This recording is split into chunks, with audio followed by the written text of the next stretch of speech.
هەرێمی کوردستان لە بەردەم دووریاندایە کە چۆن بتوانێت دەرچەیەکی تەواوەتی بدۆزێتەوە بۆ ساختکردنەوەی بەرهەمەکان.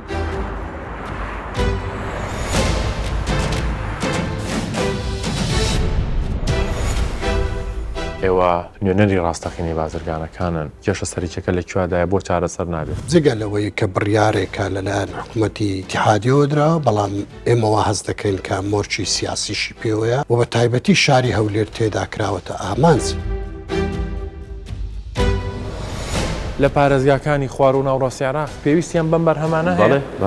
ئەو بەرهەمانی کە لە کوردستان بەرهەم دێ زۆر باشترە لەوانی کە هاوردە ئەکرێت لەبەر ئەوەی لای لە کوردستان چاودێریی تر هەیە لەسەر کارگەکان. ئەفای گومریجیمان ڕاوەستای ئەوانەی ئەو کارگانەی کە پێشی 2019 کارگەیان هەیە لە یەکێشتەوە قەرارێک دەرچوو ئەو کارگانەی کەوا مسەجل نینە لەوێن دەرێ هەمویان مسەجل بکرێن. ئەم کێشانی لە نێوان هەولێر و بەغدایە بە بەردەوام سەر هەڵدەداتەوە چارەسەرەکەی چیەوە؟ تا دەزانن مەسەلەی هەرێمی کوردستان تەنها مەسەلە هونەرێکە نییە، زیاتر مەسەلێکی سیاسیە کە ئێستا بەو شێوە دروست بوو.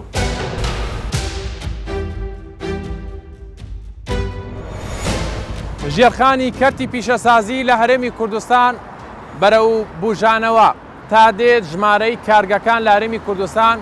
ڕوو لە زیادبوونە، بەڵام کێشە و گرفت هەن بۆ ساختکردنەوەی بەرهەمەکان نەک لە ناوخۆی هەرێمی کوردستان کاتێک هەناردەی پارێزگاکانی خوار و ناوڕاستی عێراق دەکرێت. هەرێمی کوردستان لە بەردەم دووریاندایە کە چۆن بتوانێت دەرچەیەکی تەواوەتی بدۆزێتەوە بۆ ساختکردنەوەی بەرهەمەکان. لێرە بە ژمارە پێدان دەڵێم ئەو ژمارەی ئەو کارگانی کە لە هەرێمی کوردستاندا هەن زیاتر لە 2238 کارگان کە لە بوارە جیاوازەکاندا بەرهام دەهێنێت. لە تەمەنی کابینەی نوێمدا زیاتر لە 800 کارگە بە سەرمایی 1 تریلیۆن دینار مۆڵەتیان وەرگرتووە. بیانوەکانی بەغدا تا دێت زیاتر دەبێت بۆی کە ڕێگری بکات لە بەرهەمەکانی هەرێمی کوردستان. لە کاتێکدا ساڵانە بە ملیارد دۆلار بۆ کڕینی کاڵا و بەرهەمی بێکوالەتی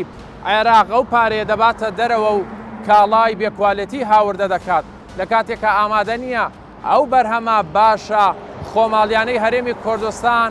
بنێرێتە پارێزگاکانی خوار و ناوڕاستی عێراق. دەستور، یاسا، هەموو ڕێکارەکان گیراوەتەبەر بۆی بەرهەمەکان هەناردەی پارێزگاکانی خوار و ناوڕاستی عێراق بکە، بەڵام هێندە جەنجاڵ لە بابەتەکە کەس نازانێ عێراق چی دەوێت، چ بیانوویەکی تر بە هەرێمی کوردستان دەگیرێت. خاوەن کارگەکان ئاماژە بۆ دەکەن ئەو چارەسەرانی کە دەکرێت لە نێوان هەولێر و بەغدا هەمویان کاتین پێویستیان بە چارەسەرکردنێکی ڕیشەیی هەمیشەیی هەیە. مەبەستی من و هاوکارانمە لەم بەرنامەیەدا بە دوواداچوون بۆ ئەم بابەتە بکەین. بۆ ئەوەی ئابوووریەکی بەهێزت هەبێ لە هەر وڵاتێکدا دەبێت کەرتی پیشەسازی پەرەی زیاتری پێ بدەیت. هەرێمی کوردستان بەنمونە کە زۆرترین سەرمایی وەبەرهێنان لە کەرتی پیشەسازیدا ئەنجام دراوە، بوژانەوەیکی باش لەم کەرتەدا بەدەست هاتووە. بەشێکی زۆر لە کارگەکانی ناوخۆ توانای پڕکردنەوەی پێداویستی ناوخۆی و هەناردەکردنیشیان هەیە. ئەمەش یەکێک بووە لە پلانەکانی حکوومەتی هەرێمی کوردستان کە گرنگی زیاتر بە کەرتی پیشەسازی بدات. بەهێزکردنی ژێرخانی ئابووری وڵات لە تەمەنی کابینەی نۆیەم، ئابووریەکی سربەخۆ، فرەچەشەنکردنی سەرچاوەی داهات، گرنگیدان بە بەرهەمی ناوخۆ، پڕکردنەوەی پێداویستی ناوخۆ، هەناردەکردنی بەرهەمی ناوخۆ بۆ دەرەوە. بەڵام بیانوەکانی بەغدا بۆ بەرهەمی ناوخۆ بە کۆتانایەت. ئەمانە بەشێک لە خاوەن کارگەکانی هەرێمی کوردستانن، هانایان بۆ وەزارەتی بازرگانی و پیشەسازی و ژووری بازرگانی هێناوە کە ڕێگا چارەیەکیان بۆ بدۆزنەوە بۆ ئەوەی بەرهەمەکانیان بە فیڕۆ نەچێت و چارەسەرێک بۆ ئەو ڕێگریانە بدۆزرێتەوە کە بۆ بەرهەمی ناوخۆی هەرێمی کوردستان دروست دەکرێت. نمونەیەکی زیندوو لە ژووری بازرگانی و پیشەسازی خاوەن کارگەیەک هاتووە ئەو داواکاری و سکاڵانەی خۆی بگەێنێتە ژووری بازرگانی و پیشەسازی هەولێر چونکە کێشە و گرفتەکانی خاوەن کارگەکان تا دێت بەرەو زیاترە ڕوا لە هەرێمی کوردستان پێویستی بە چارەسەرکردنیی ینی هەمیشەی هەیە کاک نەوشیوان ینی سەردانی ژووری بازرگانی و پیشەسازیت کردو ئێرە نوێنەری بازرگانەکانە ینی کێشە و گرفتەکان با لەوە نەڵێن چی و چییە چۆن چارەسەریان بکەین چۆن وا بکەین بەرهەمەکانی هەرێمی کوردستان کارگەکانی هەرێمی کوردستان بە تەواوەتی ساغ ببنەوە ئەم کێشانەی کە ئەمڕۆ ئەم چەند ڕۆژەی ڕابردوو کە دروست بوو ئەم کێشانە هەیە چەندین ساڵە هەیە بەڵام ئیشی لەسەر نەکراوە چارەسەری هەمیشەیی بۆ ببیندرێتەوە و لە بنڕەتە چارەسەر بکرێت ئەوەی ئێمەش کە پێیمان زانیوە ئەم کێشەیە لە ئاستی وەزارەت بەرزترە لە ئاستی وەزارەت بەرزترە چونکە بۆ چەندین جاوەی ئێمە کە معلوماتمان هەبێتن بەڕێز وەزیری پیشەسازی چۆ سەردانی بەغدای کردووە چارەسەر نەبووە ئەمە دەبێت لە ئاستی باڵا چارەسەری ئەم کێشەیە بگرێت چونکە ئەوەی کە حکومەتی عێراق داوایەکە من بە بیانوویە بینم چیە داواکاریەکانیان چیە؟ داواکاریەکانیان ئەوەیە دەبێت ئێمە و کەرگانەی کە لێرە دەزیر کراوە کە مۆڵەتمان هەیە هەمان مۆڵەت لە بەغدا وەربگرین هیچ پێویست ناکە ئێمە بە یاسای کارەکەین یاسای ساڵی 98 مادەی 20 هەمان یاسێک هەمان کاری پێەکەن یعنی هیچ پێویست ناکە من لێرە باز دەدەم مۆڵەتی پیشەسازیم هەیە مۆڵەتی تەندروستیم هەیە بچن دووبارە هەمان مۆڵەت لەوێ دەربکەم ینی ئەمە شتێکە بەس بیانووە ئەم بیانوەش بەڕاستی لە ئاستی وەزارەت بەرزترە دەبێت لەسەر و ئیشی لەسەر بکرێتن بۆی چارەسەری بنەڕەتی بۆ ببیندرێتەوە چونکە چەند جارێکم بابەتە چارەسەر کراوە ینی ئەم دیسانسەری هەڵاوە هەمووی کاتێ یعنی ئێستاش مۆڵەتیان بۆ 20 ڕۆژ پێمان داوە بچین کارگەکانمان لەوێ اعتیماد ئەولیاتیان بۆ بکەینەوە ئێمە اعتیماد ئەولیاتە بە 20 ڕۆژ ناکرێت بۆچی لە هەولێر لە کوردستان کارگەیەک بە هەمان یاسد کارەکاتم کێشەی بۆ دروستەکەن ئەمە بیانووەی بینەوە باشە ئەو بەرهەمانی کێوە ئێوە بەرهەمی خۆراکیتان هەیە لە پارێزگاکانی خوار و ناوڕاستی عێراق پێویستیان بەم بەرهەمانە هەیە ئەیکە پێویستیانە چۆن کێشە و گرفتەکە ئێمە زانن کاکداری ئەو بەرهەمانی کە لە کوردستان بەرهەم دێ بە کۆی گشتی یعنی بەکارکەی منەوە بەکارەکانی تریش زۆر باشترە لەوانی کە هاوردە ئەکرێت کوالەتی زۆر بەرزترە لەبەر ئەوەی لای لە کوردستان چاودێریی چڕ هەیە لەسەر کارگەکان بەڕاستی یعنی زۆر چاودێریی چڕ هەیە لە هەموو لە چاودێری ڕقابە لە تەندروستی بەڵام لە وڵاتانی دەوروبەر کە بەرهەمە نێرم بۆ عێراق و بۆ کوردستان بەڕاستی زۆر احتیمامی پێ نادەم مادەمەڵێت و هەناردەیەکەی زۆر مهم نییە 180 بەرهەمەکانم بۆ خواروی عێراق بریکارم هەیە لە هەموو پارێزگاکان ئەنی پارێزگا هەیە 4 برێکاری ئێمەی لێیە هەمووی ینی پێویستیان بە بەرهەمەکانی ئێمە داواکەن ئەنی ئەوانش خەڵک داوایان لێکە چونکە خەڵکانیشی ئەو خەڵکانی کە بەرهەمی بەکاردێنێ پێشتر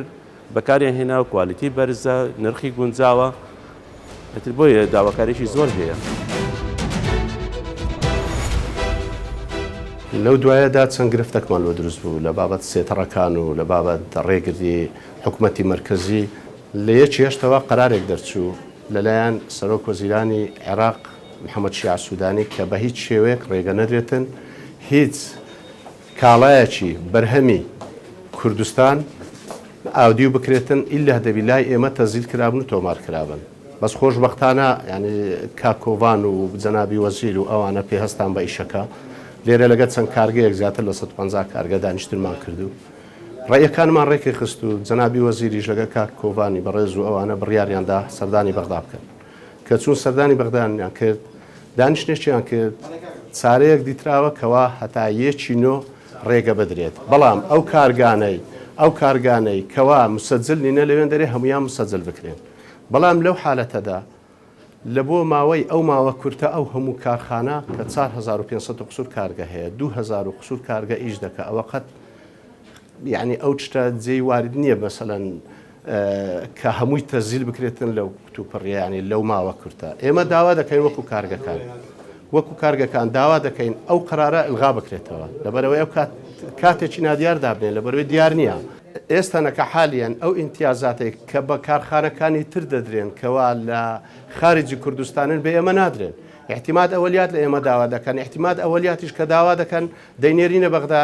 دەرێ ئەمن کە مسەجلم بەخۆم لە بۆم ناکەن دەرێ هیچ سیقەکمان نییە ئەمە لە بۆ کوردستان هیچ هەتا سەردانی بەشی یاساییشمان کردیە جوابان نادەنەوە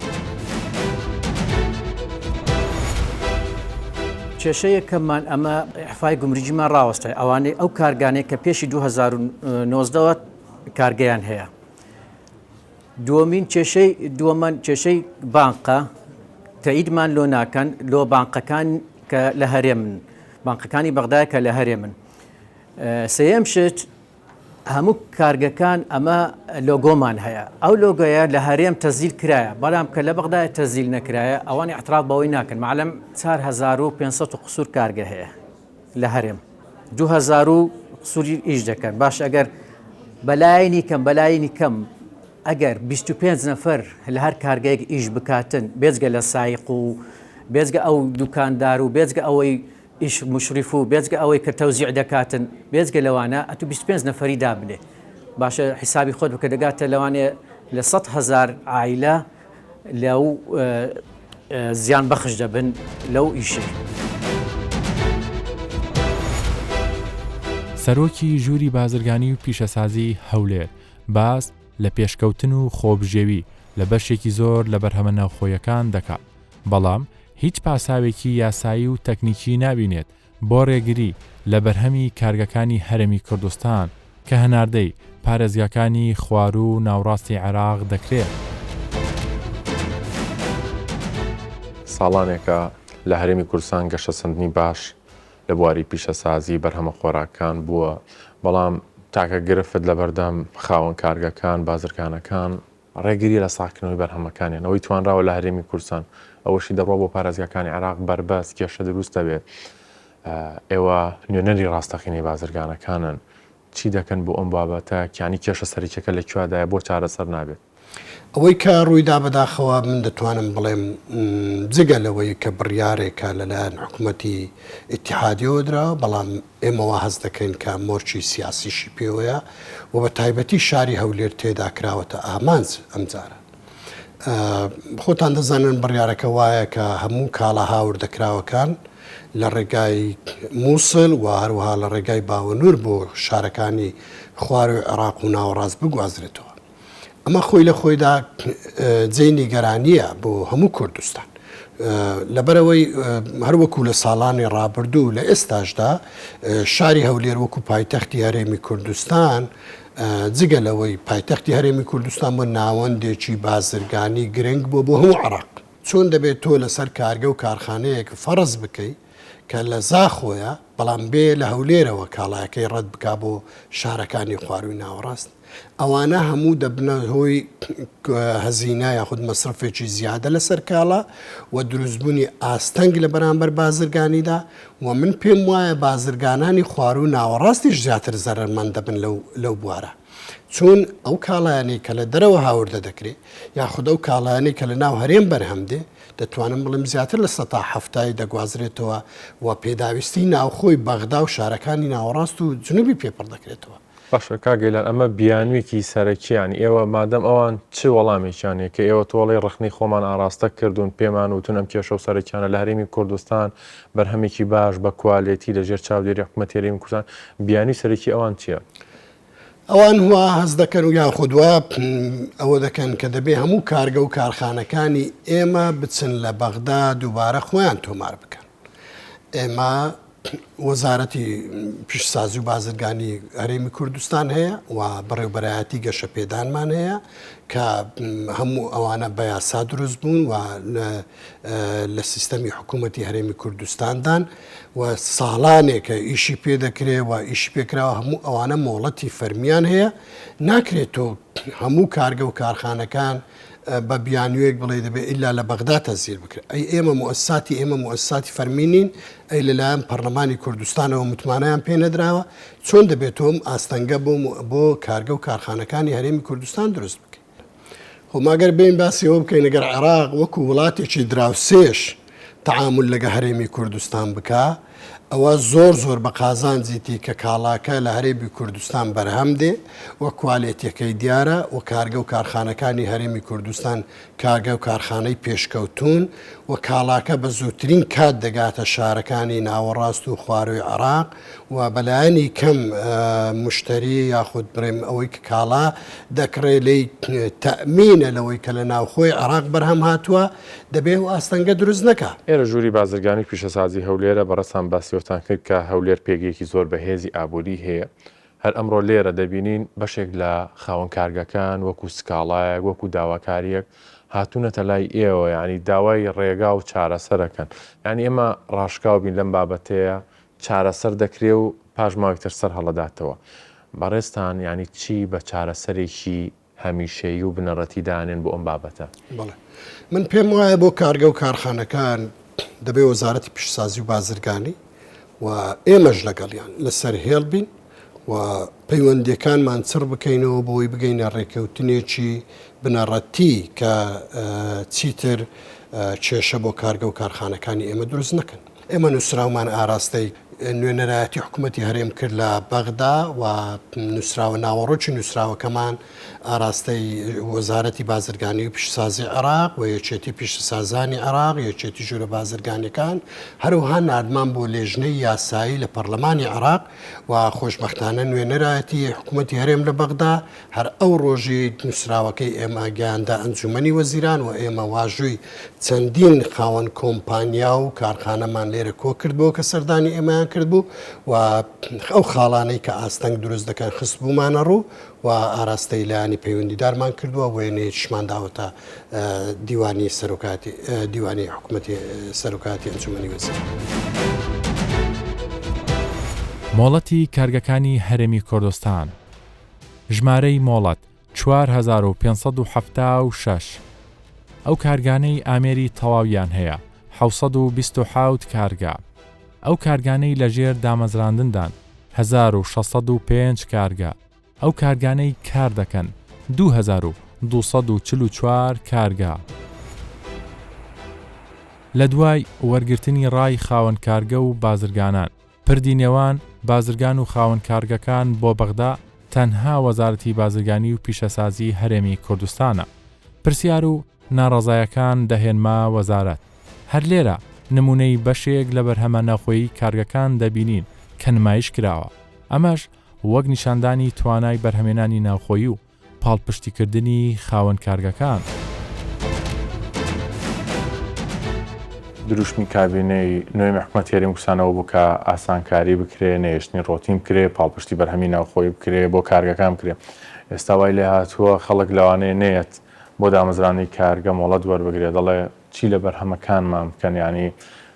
ئەم کێشانی لە نێوان هەولێر و بەغدایە بە بەردەوام سەر هەڵدەداتەوە چارەسەرەکەی چیەوە ڕۆڵی ئێوە چێ وەزارەتی بازرگانی و پیشەسازی؟ مەسەلەی بەرهەمی ناوخۆ هەروەکو جەنابتان و هەموو لای ئاگادارن لە ئەنجومەنی وەزیرانی ئیتیحادی فیدرالی کە لەوێ نووسراوە کاتە خوارەوە دەرێت لە یەکی هەشتۆنای بەرهەمەکانی کارکای ناوخۆ بە هیچ شێوەیەک بستە ناوڕاست خوار و ئەگەر نێت جارێشتر دووبارە مۆڵەت لە بەغدا وەگرتەوە. ئەوە هەرەوە بوو کە ئەمە پاشەوە کۆبنەوە کرا بەڕێز جەنابی وەزیری بازرگانی و پیشەسازی و بەڕێزان بریکارانی وەزارەت پاش ئەوە پاشەم کۆبنەوەیە ئێمە لەگەر بەڕێز ئەنجومەنی وەزیران کەتنە سەرخەت لەسەر ڕاستپاردەی بەڕێز جەنابی سەرۆکی حکوومەت و جێگری سەرۆکی حکوومەت کە تیمێک پێکهێنرا بۆ ئەوەی ئەم کێشەیە چارەسەر بکەین ئەوەی ئەوان کریتیان نایاساییە بە پێی دەستور حکوومەتی هەرێم بۆی هەیە هەموو دام دەستگاکانی ئەوزە هەر لە پەرلەمان و لە تەنفیزی حکوومەتی هەرێم و لە قەزا هەیبێتن و ئەمەش منزمنی ئەو دەستگای حکوومەتین کە مۆڵەت دەدەین بە کارگەکان کە ئەمەش بە تەواوی یاساییە و ئەوەی ئەوان داوایان کردیان ئەوەی ئەو ڕێنمایی ئەوە یاسایەکەوان کاری پێ دەکەن هەمان یاسا کاری پێ دەکەین پاشان ئەو بکە ڕێککەوتین لەسەرەوەی کە ئەوان بازگەی سەد و بازگەی ئەوەی کەرکوچیان دیاری کرد بوو داوامانێکن کە ئەو بازگانە بەرهەمی ناوخۆ تەنها لەو دوو بازگانیە تەنها لەو دوو شارە نیە کە بگەڕێتەوە یەک شوێنیان لە دوو شوێن بەرهەمەکان بچێت ئەوە بوو اتفاقمان لەسەوە کرد بیدایە داواما کرد کە هەموو بازگان کراوێت بەرامبەر بەرهەمی ناوخۆ بەڵام ئەوان پێیان ئەوە بوو لە بەروی ناتوان بە شێوەیەک لە شێوەکان کۆنتترۆل بکەن کردیانە چار بازگە سەد لە مووسڵ باوە مححمود و چیمەن و دارەمان لە کەرکووک و لە منطقەی کەلار و خانەقین. باشە ئێوە ساڵانێک کە باسیەوە دەکەن کەرتی پیشەسازی چۆتە سەرسکەی خۆی کاری باشتان کردووە بە تایبەتی وەزارەتی بازرگانی و پیشەسازی هەز ناکەن ئەم وەستانە هەندێک جار زیان لە ژێرخانی ئابووری هەرێمی کوردستانە بۆچی کارێکی جدی و هەمیشە یعنی ئەمە لە ڕیشەوە چارەسەر بکرێت؟ دەزانی مەسلەی کەرتی پیشەسازی بەدنیای ئەوە ماوەی 4 ساڵان من ئەوکو بەڕێوەبەری گشتی لەو بەڕێوەبەراتی کار دەکەم ڕۆتینمان زۆرترین هەوڵمان داوە بۆی ئاسانکاری تەواو بکرێت ڕۆتین کەمتۆ هەرچەندە ئەنجومەنی وەزیرانیش جەنابیان ئاگادارن کە هەوڵێوەمان داوە بەڵکو بتوانین هەبە ئەلکترۆنی بکرێتن بۆ هیچ ڕۆتین نەگنێمێتن بەڵام ئەمە جیاوازێکمان هەیە لەگەر بەغدا ئەمە هەموو شارەکان بەڕێوەبەراتیەکان بەڕێوەبەراتی لێە بۆ پێدانی مۆڵەت و بۆ ئەو ئیزراتانێکە لە شارەکان دەکەمەش بۆ ئاسانکارێ بۆی خاوەن کارگە تەنها شوێنە بێتن ئیلا بێتە هەولێریان بۆ بەڕێوەبەراتی گشتی. دووەمیشیان مەسەلەی ئەوەی وەزارەتمان بڵنیان هەوڵی داوە زۆرترین پشتگیری و خاوەن کارەکانی دەزان ئێمە بەردەوام لەگە خاوەن کارکان لە سەخەتم و دایمەن ئەوەشم وتو ئەمە و خاوەن کارگە یەکتیمین من خۆم بە پارێزەری خاوەن کارگە دەزانم. باز لەوە دەکرێت ئەوانەی کە بەغدا بە هەولێری دەکرێت بیانووە چونکە کەرتی پیشەسازی لە هەرێمی کوردستان زۆر پێشکەوتوترە ئەزمونێکی باشتر هەیە لە چاو پارێزگاکانی عێراق. ئەمەش تا چەنە کاریگەری کردوێتەوە کە بەردەوام ئەم بیانوانە بگیرە بە بەرهەمی ناوخۆی هەرێمی کوردستان؟ یعنی ئەوە تاوان ئەتو هەرێمی کوردستان نەکرد بەغدایان هەموو لایەک لەوانەیە هەندێک شتە بێ پێیان خۆش نەبێتن چکاریەکە تەماشای بەرژەوەندی خۆی دەکات. بەڵام ئەوەی کە زیاتر پێویستە ئێمە وەکو خۆمان وەکو هەرێمی کوردستان ئەمە سەیری بەرژەوەندی خۆمان بە هەموو لایەک پشتگیری ئەو کەرتە بکەین. چونکە کەرتی پیشەسازی یانی ئابووری وڵات، کەرتی پیشەسازی یانی کۆڵەکە یەک لەو کۆڵەکانێکە وڵات پێش دەخات. ئەمە شایدە هەموو دنیا دەزانین ئەو وڵاتانێکە پیشەسازی دایمەن لە ڕووی اقتصادی و لە ڕووی استقرارەوە بەقوترن لە وڵاتانێکە پیشەسازی نیە. بۆیە ئەمزە هیوادارم ئێمە هەموو لایەک هەموو لایەنەکانی حکوومەتی هەرێم بێکەوە